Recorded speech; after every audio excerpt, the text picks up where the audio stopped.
Protests, tear gas, and more arrests. There's no sign of the anger subsiding in Minneapolis. These are U.S. security forces struggling to keep protesters from entering a federal government building in the Minnesotan capital. Demonstrators and both local and state leaders are demanding an end to a surge in the numbers of U.S. immigration officers, known as ICE agents, working in the city. They are there trying to re-vet refugees who came into the country during the Biden administration. Anger has increased since a 37-year-old mother and U.S. citizen, Renee Good, was shot dead by an ICE officer on January the 7th. A Venezuelan man was shot in the leg as he tried to avoid arrest by ICE agents earlier this week. The situation has got so bad that the U.S. president, who insists ICE agents must be allowed to do their jobs, has threatened to institute the U.S. Insurrection Act.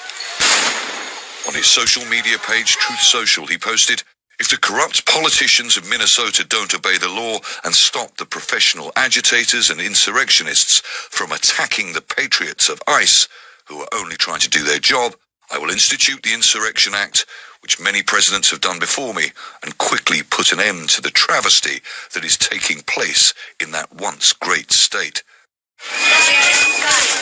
The Insurrection Act is a federal law that gives the U.S. president power to deploy the military or National Guard inside the U.S. to quell domestic unrest. Civil rights groups have long complained it threatens basic political and human rights. The act has been invoked many times throughout U.S. history, but since the civil rights movement of the 1960s, it's rarely been used. The last time was in 1992, when President George Bush used it to end riots in Los Angeles. The response amongst some protesters in Minneapolis is loud and clear. It feels like fascism. It feels like Donald Trump's trying to strengthen his grip on this nation, and he's going to use our peaceful demonstrations, our First Amendment protests, as an excuse to send in the troops. But what I have to say to him is we're not scared. We got veterans out here. A lot of us are veterans of fighting this country's wars. We are not afraid. With more protests expected, there is no sign of either the protesters or their president backing down. Charles Stratford, Al Jazeera. Don't miss out. Get the full picture. Subscribe to... This morning, dramatic twists involving military secrets. The first...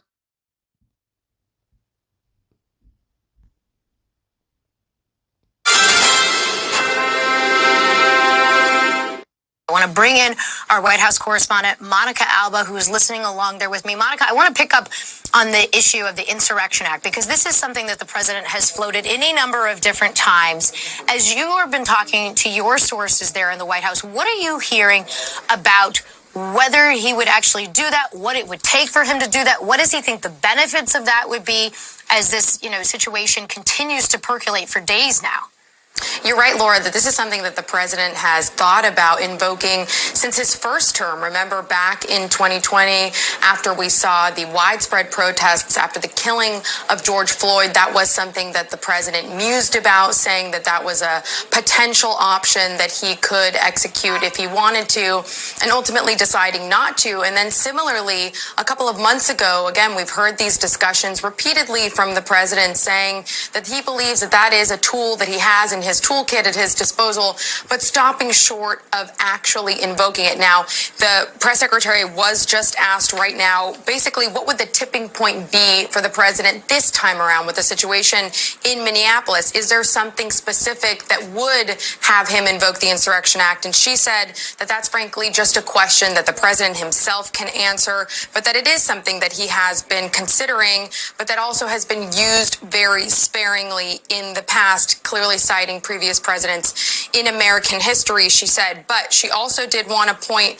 to what the president wrote on social media when he made this threat, or when he said he was considering invoking the Insurrection Act. And she says that this is meant to really be a message to elected officials there in the Twin Cities and in the state of Minnesota, where she is arguing that those officials, in the view of the president, are encouraging violence against federal law enforcement, and that is their issue. And so essentially, the White House is saying that they would like that to stop happening. For their part, Democrats in the state, from the governor to the mayor, have really asked the administration to really tamp down the rhetoric. And also, they have asked for them to leave their cities, to leave the state. And essentially, in the words of Governor Walz, he has wanted them to, quote, end this occupation. So you have this war of words that's going back and forth, Laura, as they do continue to consider this, again, with the president saying he could invoke that, but there's no clear indication today that he's about to.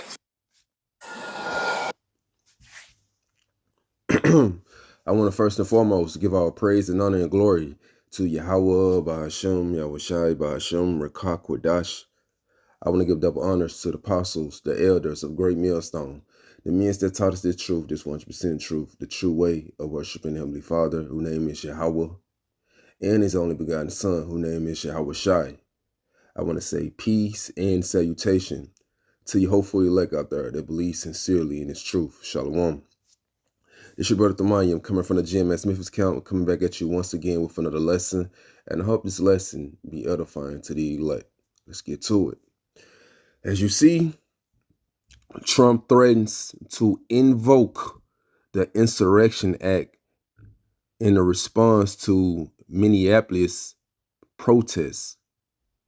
And this is what these elites want. You know, they're using Donald Trump to bring forth this new world order through chaos.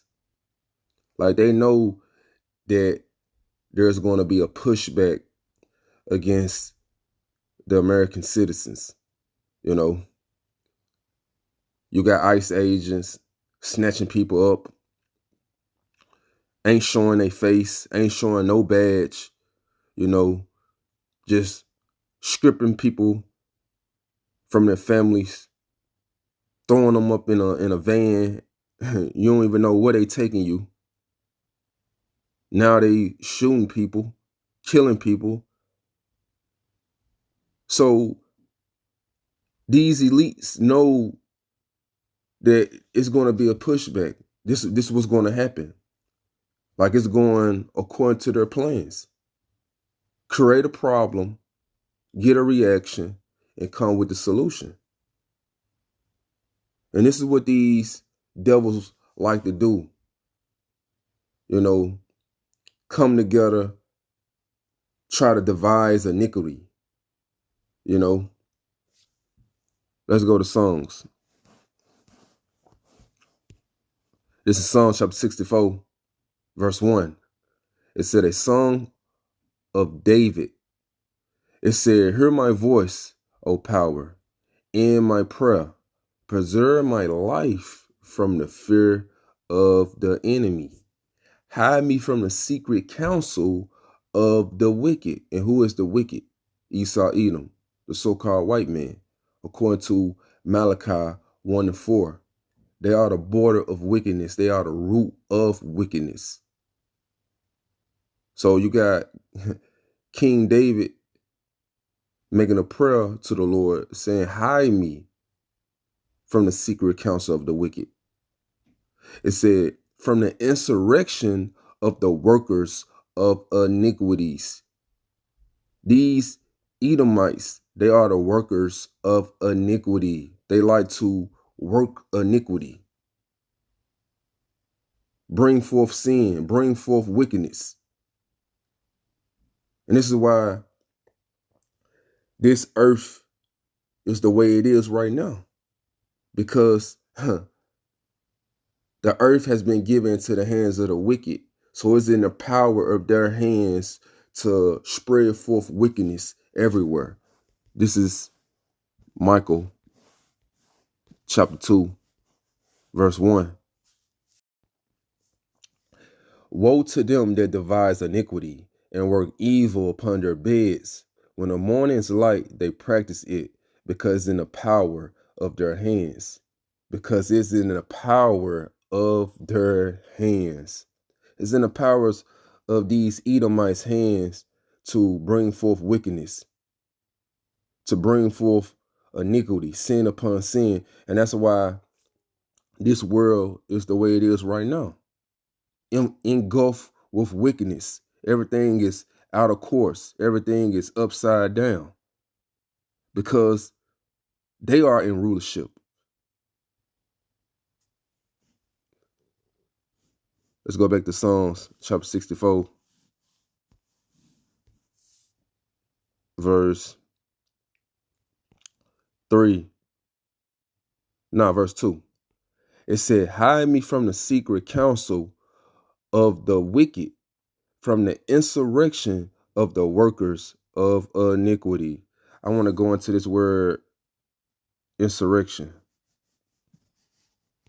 This is the word insurrection from the Blue Letter Bible. Strong's H 7285. Regesh. Second entry. Regsha. It says, this is the outline biblical usage. It says throng and company. It says scheming. Let's go to the root word. Because Esau Edom, he liked to scheme. This is the root word, outline biblical usage. It said to be in a tumult or commotion, to conspire, plot. See, Esau Edom like to say, call people, oh, that's a conspiracy theory. You like to say that. But the whole time, the real conspiracy is Esau Edom. He's the one that like to plot evil. I want to get this word conspiracy because he throw this word a lot. Every time someone's exposing him, telling the truth about him, that's a conspiracy theory. That ain't true. But this is the word conspiracy from the etymology online. Mid-14th century, it said plotting of evil, unlawful design, a combination of a person for a evil purpose. And this is what Esau Edom, he's doing. He's bringing forth these evil design laws to bring forth this evil purpose. NWO. Creating these problems, getting a reaction from the people, and coming with a solution.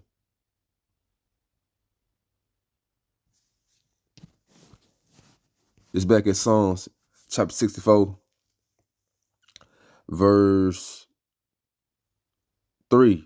It said, who whet their tongue like a sword and bend their bows, to shoot their arrows, even better words, that they may shoot in secret at the perfect. And who is the perfect? The perfect are you Israelites. It says, suddenly do they shoot at him and fear not. So he always coming up with all these plots, these schemes to shoot at you Israelites. Like, you don't see this man targeting the Hamites, the so-called African these days. You don't see him targeting the Ishmaelites, the so-called Arabs these days. Or the Chinese, the Moab. He ain't targeting them. Well, why he's targeting you Israelites? He always targeting. He always saying negative things about you Israelites. See, Donald Trump is just a mouthpiece for these elites. So they shooting at you Israelites. They coming after you. It said they encourage themselves in an evil manner. They commune of land snares privately. That they say, it said, they say, who shall see them? So they lay these snares to trap you. Like all this we seeing that's going on, man. Hey, these just are snares, traps, to bring forth their agenda. You know, all this, you know, insurrection acts, just because, you know, the people tired of the ICE. You know, all that's just, you know, a trap. You know, shooting, you know, them gunning people down, them ICE agents snatching, you know, people up, throwing them in these vans or whatever, take them to God knows where. But all these are traps. Traps. It's not to bring forth peace, like Donald Trump saying, trying to make America great again. He making America great again by, hey, bringing forth chaos. And it's going to get worse.